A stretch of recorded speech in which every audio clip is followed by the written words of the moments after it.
મોજે દરિયાની મોજમાં કોઈ નક્કી કરેલા ટેગ વગર ફક્ત નિપટ મનુષ્ય બનીને આવશો તો જ મોજ આવશે.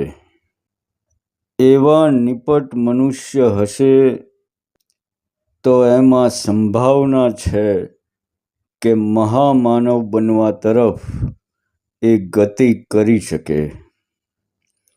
બાકી તમે પોતાને કોઈને કોઈ ટેગ યા બિલ્લો મારીને જીવતા હશો, જેમ કે હિન્દુ, મુસ્લિમ યા કોઈ જાતિનો બિલ્લો, યા તમે પોતાને કોઈ સંત યા જ્ઞાનીનો બિલ્લો મારેલો હશે, તો પણ મારી સાથે ચાલવું અઘરું પડશે વાલા. કોઈ મનુષ્ય રચિત ટેગ નહીં. ફલાણા ગુરુનો શિષ્ય, હું તો ફલાણાને બહુ માનું, કશું જ નહીં. બસ એકદમ નિપટ મનુષ્ય બનો. માનવતાને મહેકાવવી એટલી સહેલી નથી ભાઈ. કોરા કાગળ લાવો રે, એમાં સહી કરીએ ભાઈ, સહી કરીએ. કોઈ સંપ્રદાય યા ધર્મનો ડાઘ હોવો ના જોઈએ. જૈસી થી ધર દિન્હી ચદરિયા. મનુષ્ય બનાવ્યા એટલું ઓછું પડે છે ભાઈ કે કોઈ તિલક મારીને તમારી આગવી ઓળખ ઊભી કરવી છે. મેલી ના કર ચદરિયા. તારી ચાદરને મેલી શું કામ કરે છે? ઉપરથી ઓઢાડી વાલે ચૂંદડી, પછી શું જરૂર છે તારે કોઈની ચૂંદડી ઓઢવાની? તો એવા કોરા કાગળ બનીને આવેલા તમામ સંતો, ભક્તો અને ખોજી મિત્રોનું મોજે દરિયાની મોજમાં હૃદયના ઊંડાણથી સ્વાગત છે. તો આપણી કોઈ પણ ધર્મ વિશેષથી અલગ ફક્ત મનુષ્યની રૂંધાઈ ગયેલી ચેતનાને નિખારવા બનેલી ચેનલને તમે પણ હૃદયના ઊંડાણથી લાઈક, સબસ્ક્રાઈબ અને સંબંધી મિત્રોને પણ શેર કરશો એવી નમ્ર વિનંતી છે. મિત્રો, ગઈકાલે જ એક સજ્જન મહાશય મિત્રનો ફોન આવેલો. આપણી ચેનલને પ્રોત્સાહિત કરવા બદલ એમનો અંતઃકરણથી આભાર. તો એમની થોડી વાત સાંભળી લઈએ, પછી આગળ વાત કરીએ. હાલો. હાજી બોલો. જય ભગવાન. જય ભગવાન. મોજે દરિયા. હાજી હાજી બોલો. અરે આ તો હું તો જવો તમારા વિડીયો તો 2 દિવસથી જ જોઉં છું. પણ આ ભગીરથ કાર્ય છે જે બુદ્ધના વિચારો છે ને. હાજી હાજી. ક્યાં એ દુનિયાની અંદર ભલે વિચારકો થયા છે, ધાર્મિકો થયા છો અને અનેક ધર્મો છે. હા. પણ બુદ્ધ ભગવાને પોતે જે વિચારો આપ્યા ને એ વિચારો સમજવા માટે હું તો કઉ છું ભારતની અંદર હજી એટલી પ્રજા તૈયાર નથી. એટલી બધા એને જેમ છે એમ જ વાત કરી છે. હા, એ તો જ ને. અને નથી એને ચમત્કારમાં માણસોને ફસાવ્યા. પણ એને જે ટૂંકમાં નીતિમય જીવન આપ્યું એને. આ તમે જે વાત કરો છો જે અગોચરની, અગોચરની ખરેખર વાત સાચી છે. અને જે અત્યારે જે ધાર્મિક વડાઓ ને આ તેન ગુરુઓ ને એ સાચી વાત માણસને પોતી ઓલા જે પણ આ જે ઓલા વાંદરા વાળા ને ઓલા આવે છે ને ઓલું જે નાનું શીખડાવેલું દોરી બાંધી હોય ને હા કે આ ફલાણા બેન ના પગ દાબો ને ફલાણા માથે ભાત દેવા જાઓ, હા એવું ઘણું બધું શીખડાવે છે, પણ એને દોરી છોડતા નથી શીખડાતા કોઈ દી. હા બરાબર. તો રાતે વ્યુ જાય. હા એટલે એ દોરી શીખવાડવા જ અમે તો ઉભા થયા. એટલે જે તમે જેવી વાત કરો એ ખરેખર બહુ ઊંચી છે, અને હું તો બે દી થી સાંભળું છું અમુક વિડીયામાં, પણ બહુ સરસ વાત છે. અને જો એ પ્રમાણે માણસો વર્તન કરે ને અને તો એના ઘણા બધા પોતાના જીવનના જે ઘણા લાગતા પ્રશ્નો સોલ્વ થઈ જાય છે. અને તમારી વાત કરવાની અને એ બધી જે પદ્ધતિ મને બહુ ગમે છે. એકદમ માણસને સમજાય એવું અને ધીરું ધીરું બોલો છો, અને એકદમ માણસને ઘડ પડતી જાય. આના પેલા એક બેન નો વિડીયો મેં સાંભળ્યો, એ બેન તો બહુ ભણેલાય નહીં હોય, પણ છતાંય તમારાની અંદર એને રસ પડ્યો, એ ઘણું સારું કહેવાય. અને જે તમે બધા એને આ પ્રમાણે કરો છો, ફોન બોન ની જે અને જે જવાબ આપો છો, તમે કીધું કે મને તમ તારે ગમે ત્યારે ફોન કરજો અને મારાથી બનતા હું તમને પ્રશ્નોના સોલ્વ કરી જવાબ આપીશ. એટલે એમાં જે નમ્રતા છે ને, એ નમ્રતા એની તમારા વાક પ્રવાહમાંથી નમ્રતાની ધાર થાય છે. એટલે બહુ મજા આવે છે. હું તો સાંભળું છું, અને ખરેખર આ ભગીરથ કાર્ય છે. અને અત્યારે જે આપણું આ ફોન ને બંને જે આતાના જે સાધનો છે ને, એ તો એનો જેટલો લાભ લઈ શકે ને, આવા તમારા જેવા કાર્યો જો થાય ને, તો જબરજસ્ત આનો લાભ મળે એવું છે પ્રજાને. હા એ તો છે. આ વસ્તુ એવી છે, બધા જ તમારી સાથે જો અહીંયા આવવું ન પડે અને એને પ્રશ્ન જવાબ મળી જાય છે. હા બરાબર. આપડે મળવાની ના જ પાડેલી, સમજે? બરોબર છે. હા કે ભાઈ તમે કેટલા એમ નહીં, એને જે જોઈ એને જડી જાય છે. હા પછી હું તમારે ધક્કા ખાવાની જરૂર એમ. હા, ટપાકાનું કામ રોટલાનું કામ છે. હા મૂળ વાત છે ભટકાવ બંધ કરવાની, સમજે? બંધ કરો. તમારું નામ શું છે? દિનેશભાઈ. દિનેશભાઈ. હાજી. અને નોકરી કરો એમ કીધું ને, નોકરી કરો છો ને તમે? બહુ સારું કેવાય. નોકરી પૂરી કરીને તમે આ કામ કરો છો, માણસોને બહુ મજા આવશે. અને બહુ હું તો બહુ સાંભળું છું. અને તમે પાછા હામાના વ્યક્તિના તમે તો હોશિયાર જઈશો. હું આ તમારું જોતા કે બધાનું જાણો છો, એટલે કોઈને એમ નથી કહેતા કે તમે આ કયો છો ખોટું છે કે હાક છે તે છે, પણ વ્યવસ્થિત એનું સાંભળી અને બહુ સરસ જેમ મળ્યું દૂધમાં આખર નાખીને પાઈને એવી રીતે પાવશો. હા એ તો ના ના સારું છે. કોઈ બહુ અડધું કરી નાખ્યા છે. હા પણ 2-3 દિવસથી આ મોજે દરિયાની આ જે કેસેટ હારી આવે છે, આમાં જોઉં છું, બીજાના કઈના પ્રશ્નો જોઉં છું. પછી આજ મને તમારો ફોન નંબર તો મને યાદ રહી ગયો, 99-52-40-7-4-40. બરાબર. માટે મેં કીધું લાય આજ તો ફોન વાત કરી લઉં. અને એમાંથી એમને આ સંસારમાં જીવતા જીવતા જે આ સત્કાર્ય કરો છો, કહું છું બુદ્ધ ભગવાન પુનર્જન્મમાં માને છે એની અંદર? ના ના, બુદ્ધ નું પુનર્જન્મ નું નથી કશું. હા બરોબર છે. હા એમ પુનર્જન્મ શું યાર, આ જન્મ બી નથી તમારો, આ તો આપડે માની લીધું છે, સમજ્યા? ઈ તો તમે જે કીધું ને કે તમે પોતે જો મટી જાઓ, હા, તો અસ્તિત્વ સિવાય કાંઈ છે નહીં. હા તમને મોજ કરવા જ મોકલ્યા છે. આ તો ખોટા આપડે આ બધી વિટમણામાં ફસાઈ ગયા, સમજે? હા બરોબર છે. હા તમે ખાલી તમારું જે વ્યક્તિત્વ તમે ઉભું કર્યું એ મટાઈ દો. હા બરોબર. બધું સીધું ને સરળ જ છે, સમજ્યા? હા બરોબર છે. હા મૂળ તો આપણો જે આપણે માની લીધેલો જે એની બંધાઈ ગયા આપણો ઈગો જે છે આપણો, ઈગો જ નડે છે ને. હા જે તમારો જે છે તમે થયા છો એમ, તમને બનાવવામાં આવ્યા છે, સમજ્યા? એકચ્યુઅલી તમે કશું હતા નહીં. ના, આ સમાજે અને એના રીતિ રિવાજો એ તમને બનાયા, સમજે? હા બરોબર. અને એ પછી માનું લીધું. હા પછી તમારી ઉપર થોપી દેવામાં આવ્યું, સમજે? હા થોપવામાં આવ્યું ઉપરથી. ભાઈ તું આ છું ને તું આ જાતિનો છું, આપડે આટલો અહંકાર હોવો જોઈએ ને, સમજે? આવું બધું.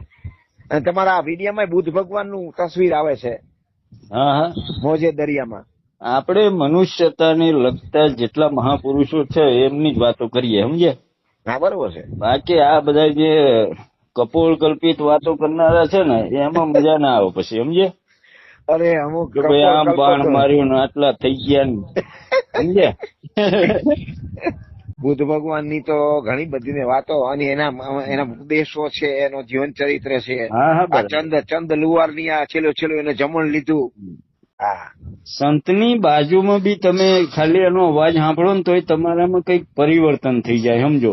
હા, અંગમાં બુદ્ધે પડી ક્યાં જવાય. શસ્ત્ર ઉઠાવ્યું છે? કોઈ શસ્ત્ર ના ઉઠાવ્યું બુદ્ધે? એમ.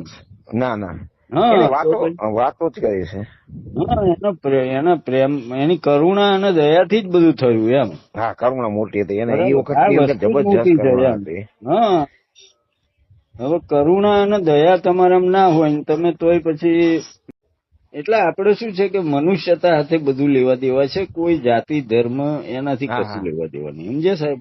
હા, બરોબર છે. માણસ આગળ આવવો જોઈએ યાર. અને માણસની ઉપર જે આ બધું ધાર્મિકતા થોપી દીધી છે ને, એમાંથી જો હા એ છૂટે ને તો કોરું કાગળ બને. હા, બરોબર છે. અને કોરું કાગળ બને ને તો પેલો સહી કરવા આવે, એમ. હા, બરોબર છે. સમજ્યા ને? તમે એટલું બધું લખીને ભૂસી નાખ્યું છે, લખ્યું છે ને બધું, હા, એ માણસ બિચારો કન્ફ્યુઝ થઈ ગયો છે કે જગ્યા નથી, ક્યાંય કઈ જગ્યા બાજુ નથી રહેવા જવું, એમ. દીધી. હા, પેલું છે ને પાટી પ્રેમ, પ્રેમ ગલી હતી પાટી. શંકરિયામાં દો ના હમાય, એમ. હા હા બરાબર. હવે તમે છો ને પેલાની બાજુ બેહાડવો હશે તો એવો તો મેળ પડશે જ હા, નહીં કોઈ દાડો. નહીં. તમે મટી જાવ તો એ તો હા આવવા તત્પર જ છે, સમજો. હા, બરોબર. સમજ્યા?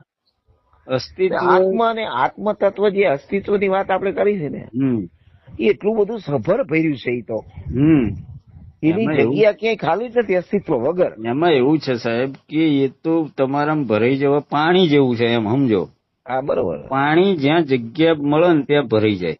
હા એવી રીતે અસ્તિત્વનું બી પરમાત્માનું બી એવું છે કે એને જગ્યા તમે આલો ને તો તમારામાં ભરાઈ જાય. પણ તમે જગ્યા જ ક્યાં આલો છો? તમે એવા ઘૂસ થઈને બેસી ગયા હો ને અંદર, હા, આવવા નથી દેતા. સમજે? હા એ તમે ખાલી કરો જગ્યા તો પેલો આવે ને, એમ. હા, એને તો આવું છે. એટલે મૂળ વાત આ છે, એમ. કે તમે જેવા ખાલી થઈ જાઓ, બરાબર. બધાએ તને એક ચહેરા તરીકે જોયો. મેં તને મારી હરેક દુઆમાં મહેસૂસ કર્યો.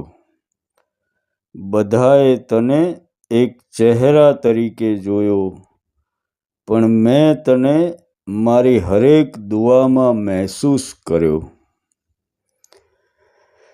તમે એક ચહેરો નક્કી કરી એને પ્રેમ કર્યો, પણ મારું એવું નથી વાલા. રવિન્દ્રનાથ ટાગોરે એક જગ્યાએ ટાંક્યું છે કે મેં તને દૂર બેઠેલી જુગારીઓની ટોળીમાં પણ જોયો છે.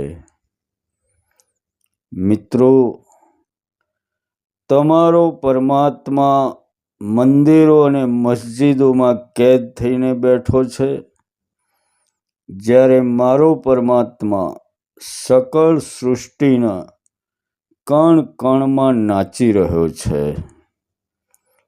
તમારો પરમાત્મા તમારે ઈશારે નાચી રહ્યો છે. તમે પડદો ઢાંકી દો એટલે એ સૂઈ જાય. તમે તમારા સમયે એને જગાડો એટલે દર્શન આપે. પણ મારો પરમાત્મા એવો નથી. મારો પરમાત્મા હર સેકન્ડ હાજર છે. હા, તમે એના જેવા બની જાઓ તો એનો અહેસાસ થાય. હવે આવીએ આપણે મૂળ વાત ઉપર. તમને આધ્યાત્મિક લાઈનમાં પહેલેથી કહેવામાં આવે છે કે જન્મ મરણના ફેરા મટાડી દેવા છે. શું કામ ભાઈ તમારે મટાડી દેવા છે? જગતમાં દુઃખ છે એટલે મટાડી દેવા છે? કોઈએ મટાડી દીધા હોય એવા કોઈ જોયા છે કદી તમે? જે જન્મ્યા એ તર્યા, મુવા થોડા તરી જવાના? મિત્રો, આધ્યાત્મને કલ્પનાનો વિષય બનાવી દીધો છે. એક બાજુ કહે છે કે જન્મ મરણ જેવું કાંઈ નથી, એક બાજુ પાછા જન્મ મરણના ફેરા ટાળવાની વાત આવે છે. કાંઈ મેળ પડે એમ લાગે છે? જમીન ઉપર ઊભા રહીને વાતો કરો મિત્રો, હવામાં શું વાતો કરો છો? મનુષ્યની ચેતનાને મૂંઝવી નાખવા કલ્પનાના સહારા ના લો. તમે જમીન સાથે જોડાઈને ઊભા રહો. કોઈ જુગારમાં પોતાની પત્ની હારી જાય, એટલી હદે કોઈ જુગારી બને, તોય એને ધર્મરાજા કહીને તમારે માથે બેસાડી દીધેલા છે. તો શું એવું માની લેવાનું? તમારો જન્મ નથી અને મરણ પણ નથી. તમારું આ બધું માની લીધેલું છે. તમે જુઓ, જુગારમાં જેનું માનસિક સંતુલન ના રહે, એટલી હદે જો જુગાર રમે, તોય પાછા ધર્મરાજા માન્યામાં આવે છે કદી? પણ તમે માની લીધું છે. આવા તો ઘણા પાત્રો છે, જેમના પુરાવા ક્યાંય ઇતિહાસમાં તો નથી, પણ લોકોના જનમાનસમાં ઠોકી બેસાડવામાં આવ્યા છે. આ બધું ભૂંસી નાખો. આ તો ખાલી મેં એક ઉદાહરણ આપ્યું વાલા. તમે એના ઉપરથી ચેતનાનું લેવલ ઊંચું લઈ જઈને વિચારી જોજો કે તમારા જીવન ઉપર આવા કેટલા બધા કાલ્પનિક પાત્રોને ધાર્મિક લોકોએ ઘુસેડી દીધા છે, જેના કારણે તમારી ચેતના એક ક્ષુદ્ર મનુષ્યની ચેતના બનીને રહી ગઈ છે, જેમના ઇતિહાસમાં ક્યાંય પુરાવાઓ મળતા નથી. બાકી લોકો એમ કહેતા હોય કે બચ્ચા એસા હૈ, બચ્ચા વૈસા હૈ. આવા તો કાંઈક બાવા રખડે છે, જેમણે તમારી ચેતના ઉપર એક સહન ના કરી શકાય એવા બોજ નાખી દીધા છે. અને ભૂતકાળમાં પણ નજર નાખો, જેમણે પણ જમીન સાથે જોડાઈને લોકોને સત્ય બતાવવા કોશિશ કરી, એમના નામ તમને ક્યાંય નહીં જડે. પણ આવા કપોળ કલ્પિત ભગવાનોના ઉદાહરણો મૂકીને જે ચાલ્યા, એમને મોટા સંતો બનાવીને છાપે રાખ્યા છે. બાકીનાને તો ફિલોસોફર કહી દીધા. આજકાલ જે લોકો જેલમાં જલસા કરનારા બાપુઓ છે, એમના શિષ્યો સાથે મારે ઘણીવાર ચર્ચા થતી, અને જો હું એમાં ઓશો રજનીશ યા જેડુ કૃષ્ણમૂર્તિ જેવાનું નામ આપું, તો એ લોકો કહેતા કે એ સંત ના કહેવાય, એને ફિલોસોફરમાં ગણાય. મનુષ્યને જ્યારે ચીરફાડ કરીને આપી દે, એ એમની દ્રષ્ટિમાં ફિલોસોફર, અને જે મખમલી માળા બનાવીને એમાં મનુષ્યને કપોળ કલ્પિત રાજા રાણીની વાતો સંભળાવે, એ સંત. એટલે અખા ભગતે કહ્યું છે કે તિલક કરતા 53 ગયા, જપ માળાના નાકા ગયા, ફરી ફરીને ચાલ્યા ચરણ, તોય ના પહોંચ્યા હરિને શરણ. પણ ક્યાંથી પહોંચે? ખાલી કરવાને બદલે કથાઓમાં જઈ જઈને તમે ભરી ભરીને આવો છો. મિત્રો, બુદ્ધ, મહાવીર, જીસસ આ બધા જો જન્મ્યા જ ના હોત તો શું એ મહાન બની શક્યા હોત? તો શું કામ તમારે જન્મ મરણના ફેરા ટાળવા છે? અને આ વાત જ મને તો તદ્દન પાયા વિહોણી લાગે છે. તમે મુક્ત જ છો વાલા.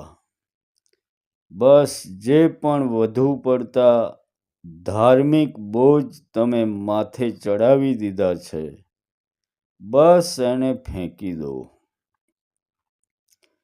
એટલે તમે આ સેકન્ડથી મુક્ત થઈ જશો. યાદ રાખજો કે જે થવાનું છે એ કોઈ રોકી નહીં શકે, અને જે નથી થવાનું એ કદી નહીં થાય. આ મહામંત્ર જો તમે યાદ રાખો તોય જીવન હલકું અને સરળ બની જશે. પરમ સત્તા જે કરાવશે એટલું જ કરી શકશો તમે. હજી હમણાં જ મારા એક મિત્રની જમીન વેચવાની હતી. ઘણીવાર અમારે ચર્ચા પણ થઈ. કોને આપવી, કોણ ઘરાક આવશે. 2-4 આવ્યા પણ કાંઈ મેળ પડ્યો નહીં. પેલો મિત્ર મૂંઝાયા કરે. મેં કહ્યું, યાર શું કામ ચિંતા કરે છે? તારે આમે ક્યાં ઉતાવળ છે? જે થાય એ જોયા કર ફક્ત. એમાં એક ઘરાક આવ્યા. આપવાનું નક્કી થઈ ગયું. ટોકન પણ આપી દીધી. અને પાછા 2 દિવસ પછી એ ભાઈ પાછા આવ્યા અને જણાવ્યું કે મારું બજેટ થાય એમ નથી. પાછો પેલો મિત્ર અકળાવા લાગ્યો કે યાર હવે શું? મેં કહ્યું કે ભાઈ, ગૂંચવાડામાં પડેલા મામલા કદીક સરળતાથી સોલ્વ થઈ જતા હોય છે. તારે ફક્ત ધીરજ રાખીને બેસી રહેવાનું. અને અચાનક એવું બન્યું કે એના જ સંબંધમાં એક મિત્રનો ફોન આવ્યો. જમીન બાબતે. એકદમ નજીકના ઓળખીતા. 1-2 દિવસમાં જ બધું એકદમ સરળતાથી પતી ગયું. મૂળ વાત છે મિત્રો, ધીરજ નથી રહેતી. અસ્તિત્વ કદી તમારું ખરાબ ઈચ્છતું જ નથી. પણ જીવનની દરેક આવી મુશ્કેલીમાં માણસ સહારો શોધ્યા કરે છે. અને એનો ફાયદો ઉઠાવવા હજારો દેવી દેવતા પેદા કરવામાં આવ્યા અને તમને એમના શરણમાં નાખી દેવામાં આવ્યા. તમને એક પ્રકારની બીક ઘાલી દેવામાં આવી. મિત્રો, બસ તમારી અંદર પરમાત્માને મહેસૂસ કરો. રાત્રે ઊંઘી ના જાઓ, પણ સપનામાં પણ તમે ક્યાં જાઓ છો એનું ધ્યાન રાખો. એની પાછળ પડી જાઓ. સપનું તમે જોઈ રહ્યા છો એવો હોશ તમને રહેવો જોઈએ. જીવનની દરેક સેકન્ડ હોશમાં રહેશો તો ધીરે ધીરે તમે જોનારા બની જશો. માત્ર ઊંચા ઊંચા સત્સંગો ના સાંભળો. જમીનથી જોડાયેલાની વાતો સાંભળો.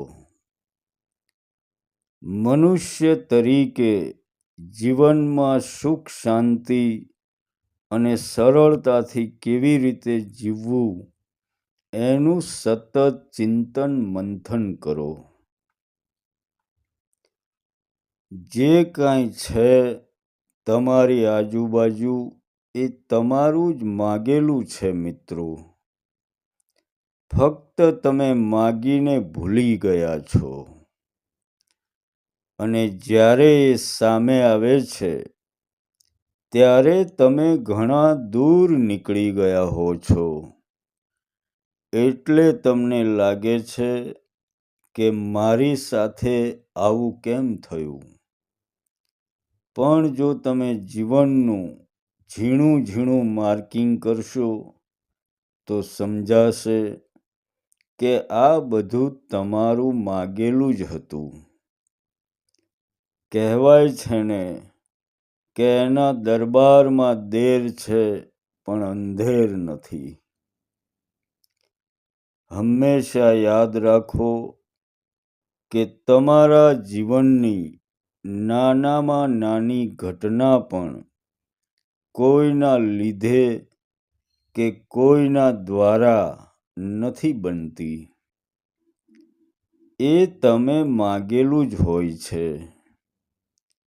એટલે અસ્તિત્વ એવી પરિસ્થિતિ પેદા કરે કે જેથી તમારું માગેલું ફળીભૂત થાય. અને આપણે છીએ કે લોકોના માથે દોષના ટોપલા નાખ્યા કરીએ છીએ. એટલે આગળ પણ કહ્યું કે આ મહામંત્ર યાદ રાખો કે જે થવાનું છે એ થઈને જ રહેશે અને જે નથી થવાનું એ કદી નહીં થાય. અને જે કાંઈ બને એમાં તમે પોતે જિમ્મેદારી લેવાનું રાખો. કોઈના લીધે કે કોઈથી કાંઈ થતું નથી. તમારા જ માગેલા છે એટલે જે તમે ઊભું કર્યું છે એ તમારે જ સમેટવું પડે વાલા. કોઈ બીજાની આશા ના રાખો. દુઃખના મૂળ કારણ શોધવા તમારા ભૂતકાળમાં જશો તો ક્યાંક ને ક્યાંક તમે એ કડીઓને શોધી શકશો કે હા આ તો મેં જ માગેલું હતું. બાકી બનાવમાં જેમણે પણ ભાગ ભજવ્યા એ તો માત્ર નિમિત્ત હતા. પણ આપણે તો ભક્તિ કરીએ એમાં પણ જન્મ મરણના ફેરા ટાળી દેવા છે. ભગવાનને પામી લેવો છે.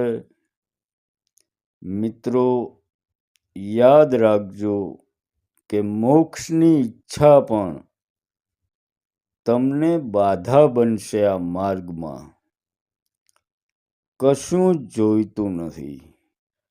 તમને મનુષ્ય બનાવીને જ એણે તો અહેસાન કરી દીધું તમારી ઉપર. હવે તમારે આપેલા પાત્રને કેવી રીતે ભજવવું એ તમારે જોવાનું વાલા.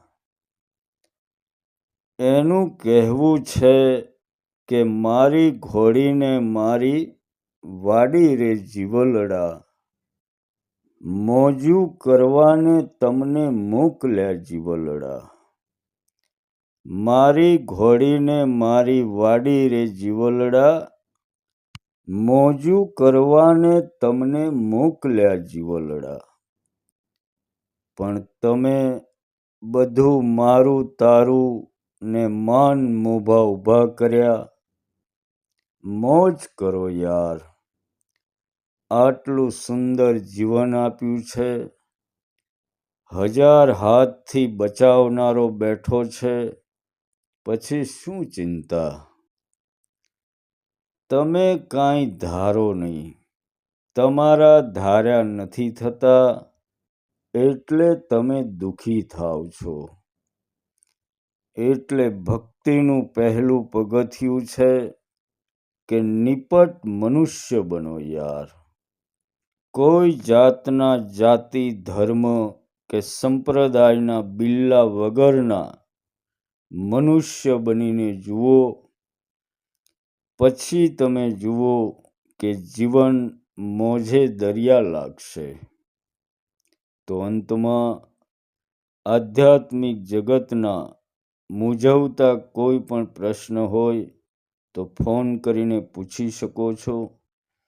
સ્ક્રીન ઉપર નંબર આપેલો જ છે, એમાં વોટ્સઅપ નથી, એટલે મેસેજ કરવો નહીં, સીધો ફોન કરી દેવા વિનંતી. તમે જ્યારે નિપટ મનુષ્ય બનશો ત્યારે તમારી અંદરનો અલખ જાગશે, અને એ જાગેલા અલખને મારા હૃદયથી પ્રણામ. તો મળીશું મિત્રો આવતા એપિસોડમાં.